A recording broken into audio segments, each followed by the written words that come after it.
Recording by Moira Fogarty. The Art of War by Sun Tzu. Translated by Lionel Giles. Part 1. Laying Plans. Sun Tzu said, "The art of war is of vital importance to the state. It is a matter of life and death, a road either to safety or to ruin. Hence it is a subject of inquiry which can on no account be neglected. The art of war, then, is governed by 5 constant factors, to be taken into account in one's deliberations, when seeking to determine the conditions obtaining in the field. These are 1. The moral law, 2. Heaven, 3. Earth, 4. The commander, 5. Method and discipline. The moral law causes the people to be in complete accord with their ruler, so that they will follow him regardless of their lives, undismayed by any danger. Heaven signifies night and day, cold and heat, times and seasons. Earth comprises distances, great and small, danger and security, open ground and narrow passes, the chances of life and death. The commander stands for the virtues of wisdom, sincerity, benevolence, courage, and strictness. By method and discipline are to be understood the marshalling of the army in its proper subdivisions, the graduations of rank among the officers, the maintenance of roads by which supplies may reach the army, and the control of military expenditure.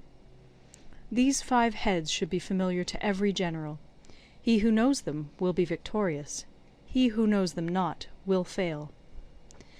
Therefore, in your deliberations, when seeking to determine the military conditions, let them be made the basis of a comparison in this wise. 1. Which of the 2 sovereigns is imbued with the moral law? 2. Which of the 2 generals has most ability? 3. With whom lie the advantages derived from heaven and earth? 4. On which side is discipline most rigorously enforced? 5. Which army is stronger?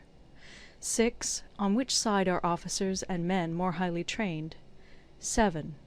In which army is there the greater constancy both in reward and punishment?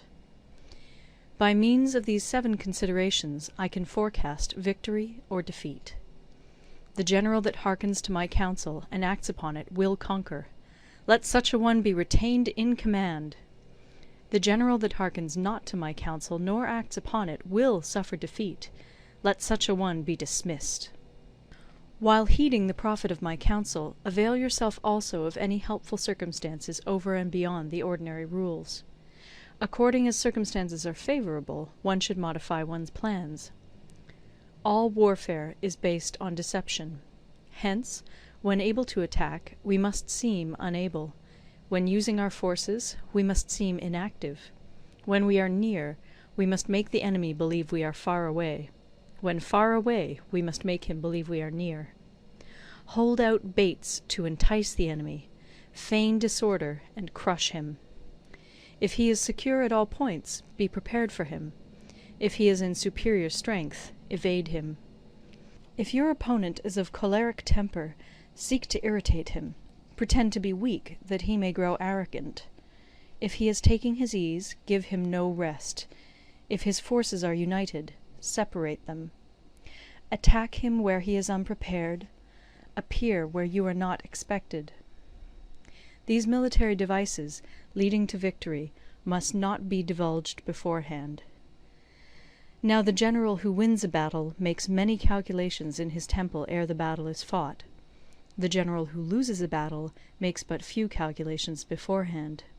Thus do many calculations lead to victory, and few calculations to defeat. How much more no calculation at all? It is by attention to this point that I can foresee who is likely to win or lose. End of Part 1. Part 2. Waging War.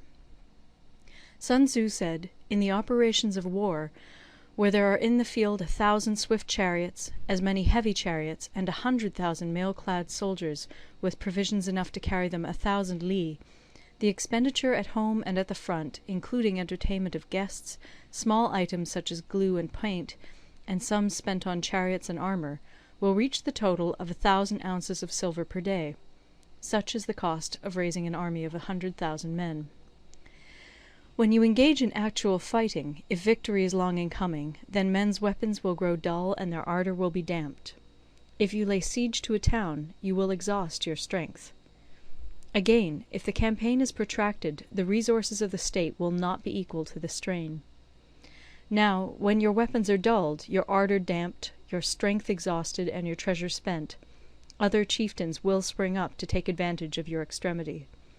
Then no man, however wise, will be able to avert the consequences that must ensue. Thus, though we have heard of stupid haste in war, cleverness has never been seen associated with long delays. There is no instance of a country having benefited from prolonged warfare. It is only one who is thoroughly acquainted with the evils of war that can thoroughly understand the profitable way of carrying it on. The skilful soldier does not raise a second levy. Neither are his supply wagons loaded more than twice. Bring war material with you from home, but forage on the enemy.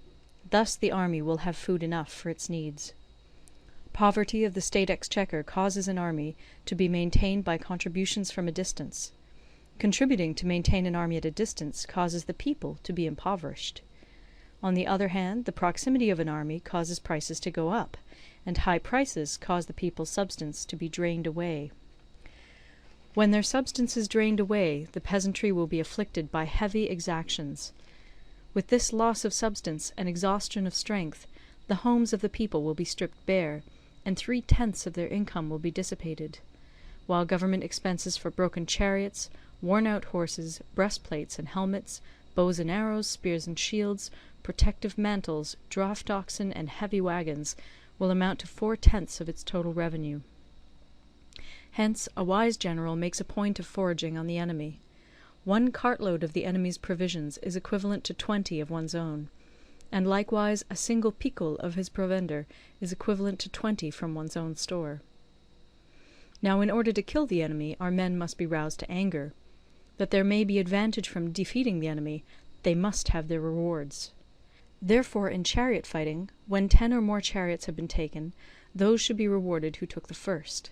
Our own flags should be substituted for those of the enemy, and their chariots mingled and used in conjunction with ours. The captured soldiers should be kindly treated and kept. This is called using the conquered foe to augment one's own strength.